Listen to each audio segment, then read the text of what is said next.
అందరికీ నా విప్లవ అభినందనలు తెలియజేస్తున్నాను. మీరు గమనించవచ్చు, ప్రతి ఒక్కసారి డబ్బు పనిచేయదు, అధికార బలం, కుల బలం కూడా అన్ని వేళలా పనిచేయవు. మరి ఈరోజు మొన్న జరిగినటువంటి సార్వత్రిక ఎన్నికల నేపథ్యంలో 4వ తేదీ ఈరోజు కౌంటింగ్ జరుగుతున్నటువంటి నేపథ్యంలో ఈ రాష్ట్రంలో టీడీపీ కూటమి మరి క్లీన్ చిప్ చేయబోతుంది. ఇది అందరికీ తెలిసిన విషయం. ఈ విషయం పక్కన పెడితే ఈ ఆంధ్రప్రదేశ్ రాష్ట్రంలో మరి 1996లో తూర్పుగోదావరి జిల్లా, ప్రస్తుతము అంబేద్కర్ కోనసీమ జిల్లా రామచంద్రపురం, మరి అక్కడ జరిగినటువంటి తోటా త్రిమూర్తులు గారు చేసినటువంటి సంఘటన 28 సంవత్సరాలు దాటిపోయి 29వ సంవత్సరం అవుతుంటే ఇది మరి ఈ దేశంలో కల్లా సంచలనం రేపినటువంటి సంఘటన. దళితులను ఆ రోజు శిరోమండనం చేసి ఊరేగించినటువంటి సంఘటన. దీనికి ఖాతా, కర్మ, క్రియ ఈ తోటా త్రిమూర్తులు గాడు.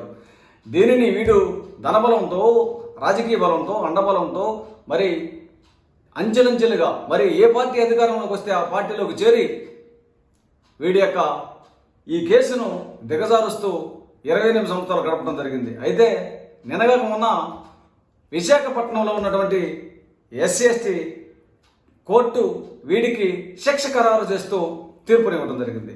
ఈ నేపథ్యంలో అప్పటికే ఆల్రెడీ ఈ రాష్ట్రంలో అధికారంలో ఉన్నటువంటి జగన్ ప్రభుత్వము వీడికి మండపేటకు సీటును కేటాయించి ఖరారు చేయడం జరిగింది.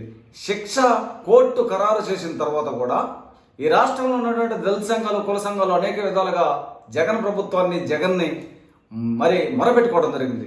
వీడు దళితుల ద్రోహి, దళితులను శిరోమండనం చేసినటువంటి వ్యక్తి, ఈ దేశంలోనే ఒక సంచలనమైనటువంటి సంఘటన చేసినటువంటి, మొట్టమొదటగా శిరోమండనం చేసి దళితులను అవమానించినటువంటి వీడికి మీ పార్టీలో టికెట్ ఇవ్వద్దు, వీడికి ఆల్రెడీ కోర్టు మరి శిక్ష ఖరారు చేసింది అని ఎన్నిసార్లు మొరపెట్టుకున్నా డోంట్ కేర్గా మరి వీడికి ఆ మండపేటలో టికెట్ వైఎస్ఆర్సీపీ పార్టీ తరఫున ప్రకటించినటువంటి జగన్మోహన్ రెడ్డి దీని మీదట అనేక రకాలైనటువంటి మీడియా సమావేశాలు, వీడియోలను మరి వేసి ఆంధ్రప్రదేశ్ రాష్ట్ర మాలభవన్ తరఫున మండపేటలో ఉన్నటువంటి నా దళిత సోదరులందరికీ, సోదరీమణులందరికీ మరి పాదాబంధనం చేసుకుంటూ ఏది ఏమైనా వీడిని ఓడించాలా, పార్టీలకు అతీతంగా, లేకపోతే మన మనుగడకు ఇక్కడ విలువ ఉండదని చెప్పి మొరాయించుకోవడం జరిగింది. అదేవిధంగా ఈ మండపేటలో ఉన్నటువంటి దళితులు మరి మాట మీద నిలబడి ఆత్మాభిమానంతో వీడిని ఓడించడం జరిగింది.